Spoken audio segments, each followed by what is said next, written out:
We're here today to talk about the history of the Black Indians. In my process of talking about it, I'm going to use some parables to deal with trying to show you how we have been altered from who we are now, or from who we were then to who we are now. Geographic, the land is here. And I find that the land have been altered in names. And what the names is, I'm going back 250 BC when they said Shafunkta people were here in Louisiana as we know it today. The Shafunkta people also referred to themselves as Shatta. Being that they referred to themselves as Shatta, that was who they were. Shafunkta was the nation. That was their people. No difference than today I live in the United States. I live in Louisiana. I live in Bonfacai, right outside of Slidell. I live in a place that has an address called whatever my address is, a street name. Okay, this is like your geographic zone. And when the Indians were living in Shafunkta Nation, they were Shatta people, and they lived in villages. Different villages had different names. What they did to us is like the chicken and the egg with the duck. And I like to tell people who we are today is what someone told us we were. That's not who we started out. I hear a lot of black people who are Black Indians refer to themselves as saying, my grandmother was an Indian. Okay. Grandmother's an Indian. What are you? I'm African American, colored, or Creole, or whatever names we use in this area. And my problem is, how do you get from an Indian grandmother to be an African American, colored, or Creole? Well, how you get there is because someone else does this. They give you labels. And we have a right to accept the label or reject it. Indian is an accepted label to an extent, and then it's also a controversial label. Native Americans or American natives would be more acceptable because we were here already. First people would be acceptable, but we have allowed ourselves to accept titles: Indian, Creole, African American.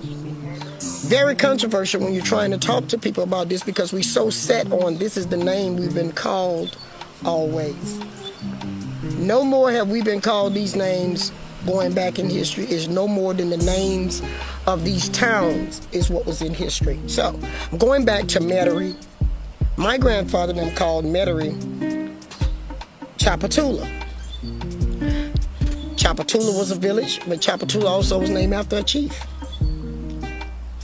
We got to look at New Orleans and go back in time before New Orleans. New Orleans only come in with the 1803 era in a way to the New Orleans we know today, latter part of the 1700s. Prior to that, what was New Orleans in the 1600s before the first Europeans start coming into the New Orleans area? And then you'll start finding it falling underneath the Shafunkta area. I have had the pleasure of having DOT to give me paperwork dating Shafunkta back to 250 BC. That's prior to slavery trade and all of this. Then someone could easily say, well, Chief, that doesn't mean the Indians were black or the natives were black. Well, let's look at what the earth say. When they dig into the ground, they're finding black people in that era. They're not finding European-looking people. They're finding black people. They're so black they can be compared to being an African of today. So the earth giving its version also. And what I mean, they're digging up bodies from 300 years ago. They're digging up bodies 1,200 years ago. They're digging up artifact that dates back to 250 BC and beyond. There are documents that say that we was here 30,000 years ago. We need to look into those things. Not relying on what they have taught us. And those who are listening, I would like for you to go on the internet, Google this book called The Lies My Teacher Told Me. Read that book. Because a lot of stuff that we were told were lies. And the lies was there to change the history of the area. And I don't care where Europeans go, they change the name. They put new names there after them and their people or where they came from. And they don't never worry about how much of your history they are altering. It's all about building and creating a history. That's what they were doing, and creating wealth. We're looking at greed, okay? And greedy people like to put their labor on other people's stuff. And so we've been robbed. We've been robbed of our history, our culture, our language. We haven't been robbed of our beliefs. Our language had its own belief. Our people had its own belief. So as we begin to look back and say, I'm Catholic, I'm Baptist, I'm Methodist, that's another history we need to go back and see, where did we start? When did we get converted into the religions that the Europeans brought to these islands? Okay? Now, as the European came, let's go over this one right quick. One of the geographic things that we have lost is at first they called this the Caribbean. At first, they called this the Floridas, which means below the 31st parallel. There used to be at least about at the 32nd parallel coming down the Floridas. And the Floridas ran all the way out into the Caribbean island, and this was all a part of the Caribbean island. Look at what the original people or first people of the islands look like. They're black. So we all looked alike. But something happened on this side of the Gulf of Mexico that gives us this new identity called United States of America. And United States of America didn't get here until 1803. To us, this was a foreign land down here. United States was above the 31st parallel in 1798. So this was not United States. That's not that far back when we go to looking to see how long this been America. It's not that far. We're just going 300 years back. This is a baby part of a United States.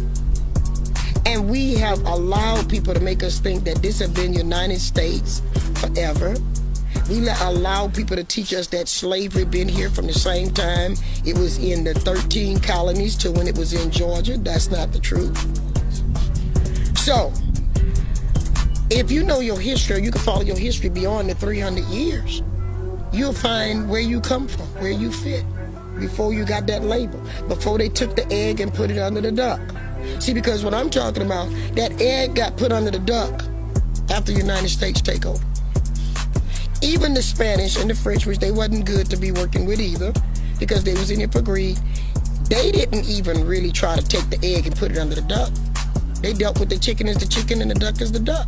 The swan is the swan. But somewhere when United States took over this area by decree, which is called West Florida. See all these names? You get lost. You got to sit down and write these names down, backtrack them. So when this became United States, it was West Florida prior to that. And under West Florida, it ran from the Mississippi on the latter point, from the Mississippi to Florida, to Pensacola. Prior to that, it ran from the Mississippi to the Black Warrior River, which the best way to say the Black Warrior, to bring it to your point, we're talking about going all the way from here to Tuscaloosa, Alabama, to the Black River. That's a long way. Long ways. And I like the name Black Warrior. Tuscaloosa means Black Warrior. Why would a white or yellow Indian call themselves Black Warrior? Well, DeSoto described him as this huge, muscle-built, tall man, well-structured, and he was copper tone, dark, indigo. Or another controversial title that'll get you stuck underneath the duck is they would say olive complected. And when I ask people, what is olive complected? They say, oh, the color of Italians and so on. That's not true. You buy pizza and eat it all the time. You don't see no yellow olive sitting on your pizza. You see a black olive. And you can do your own research out there. Olive complected. Start with that right now. You got to change what the teachers taught you. They taught us the wrong thing. The olive tree that was raised in southeast United States, if you look it up, was a tree that had a yellow, it was like you had a greenish yellow hue as it ripens, from green to a yellowish hue, and a ripe olive is black. Okay? And when you look at this olive, it has this brownish blackish color. It's not just a flat hue. You have a brownish blackish hue there. So that was the complexion of the people that they were coming in contact with. Then you read on in history and you find where they say the people were indigo, the color indigo. Indigo is black. So today when I look at Indians, which is highly controversial every time I said it, because the reason it's highly controversial, nobody wants you to look. I want you to look. Why we cannot tell an Indian from a European white person? We need to ask questions. Then we got to just go back to the Europeans' own movie.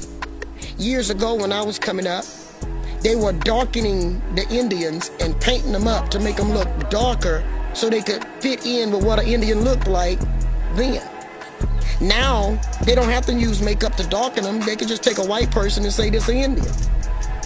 Not a new alteration, because they have altered our views of what an Indian looked like. They have successfully, they feel, have done that. So they don't have to play with our mind with makeup. They can just give us that and we buy that. When I'm looking at how they have played with our minds of leaving from who we naturally were created to be, I start to see problems with my people.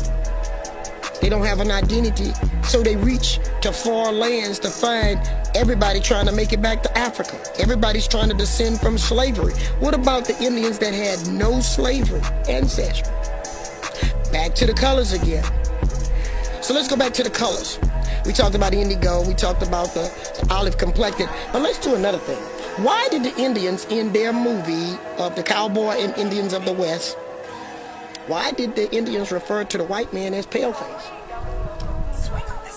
Evidently, he had to look different from the Indian and he had to look pale, so that means it wasn't light. It had to have been a dark person referring to a lighter complected person. Another thing to add to your notes. How did all the black Indians die? And all we see today is white Indians. When there are history documenting black complected Indians, even in your Smithsonian, even in your universities. We got to start, I'm going to get a real controversy. We got to stop going to the ball games and the party and taking trips to see a rat in Florida distracting us. And we need to take a trip to some of our history so we can show our children who they are. You know, anytime a white man can take a rat that ain't a rat and put it in a suit and become a trillionaire or a zillionaire because people go there just to see a rat in a suit. That's how we can be sidetracked so easily. When I look at the Superdome or the Saints, finna get real controversial now. I look at, this is what I see. I see an arena. And arenas go back thousands of years when the pharaohs gathered the different people of different races and make them fight each other to death or to fight an animal till death. And so when I look at New Orleans, I'm like, are we in an arena? Have they placed us in an arena to fight one another to death? And those who are rich in power gain? Well, let me tell y'all, this is not the first time. This happened before. It happened with the Indians when they had them fighting against one another, thinking they were going somewhere, and the only person who got somewhere was the European person who started the fight in the first place and miseducated us in the process. So now black America need to really look at their history. Who are we in the arena of? Who's losing? In black America right now, when I go to the prisons, I see majority our people locked up in prison. Someone wrote a book called it Modern Day Slavery. We gotta look. There are people out there trying to say, open your eyes, read, let's talk about it. And that's when I say I think we can take this show and eliminate racism. I want this show to get black people, white people, Latino people, everybody talking and digging. Because when you find out, when you start digging, you're going to find out there's a lot of coup d'etat or tricks pulled on all of us. While we battling at the bottom over little things, someone is winning at the top. Now, back to the topic of I've been here since 250 BC. Been documented in times as the first people were dark. How all of a sudden in the last 300 years I leave from dark to being X'd out and another race have taken my place. Well, how that happened is they took the chicken egg, put it under the duck. Duck hatched it. Chicken come out not looking like the duck. Okay? So then the chicken walking with the ducks trying to fit in at all times. Ducks quack quacking, chicken cluck clucking. Quack quack, cluck cluck. Didn't take long for that duck to figure out something wrong here. I can't get the cluck. But it wasn't until the ducks hit the water and they could swim. Chicken like, wait a minute. I can't swim. I don't fit in here somewhere. Something happened to me. So then they start to make the poor little chicken start thinking it has some kind of birth defect or something. So the chicken got to check itself. Well, I don't have web feet, they have web feet, but I do have a little bit of web, but it's not meant for swimming.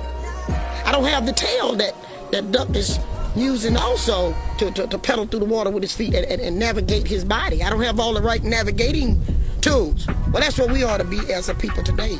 We ought to be looking at that duck saying, wait a minute, something missing. I don't have the navigating tools. Somebody put me where I don't belong. Okay?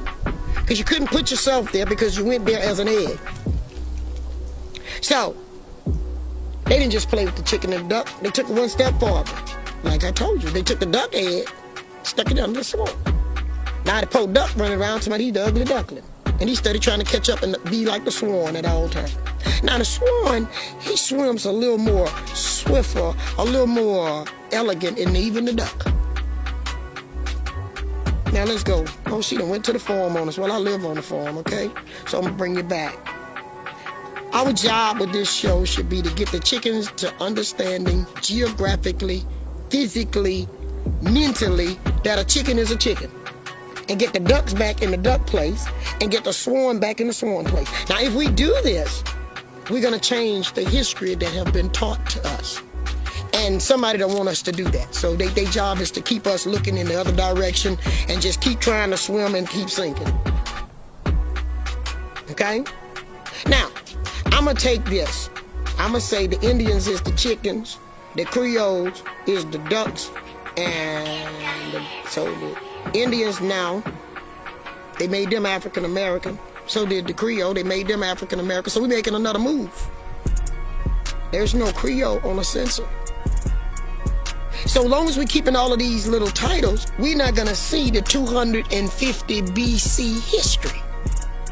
That's what they're focusing you away from. Don't look back. I know y'all remember people say, don't look back. Don't worry about what's back there. Deal with right now and move forward. That's because they don't want you to know you're a chicken. Let's look at the man that does genealogy. What his name is. He'll never do nothing on me. He done made every black person come from Africa. Lewis, what's the man name? Do the DNA thing, family tree thing. Okay.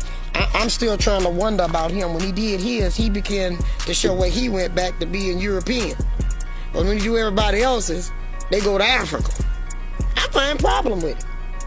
But if people still want to get there and make him rich by paying them to tell them their history, instead of relying on what their people told them, then I have a problem with that. Because you're going to stay being sitting under the wrong thing being hatched. Your children are being born under the duck. Let's get the children back where they belong. Okay? And I'm using the word hatch because that's not your birthright. That's where someone put you. Okay? And have confused us.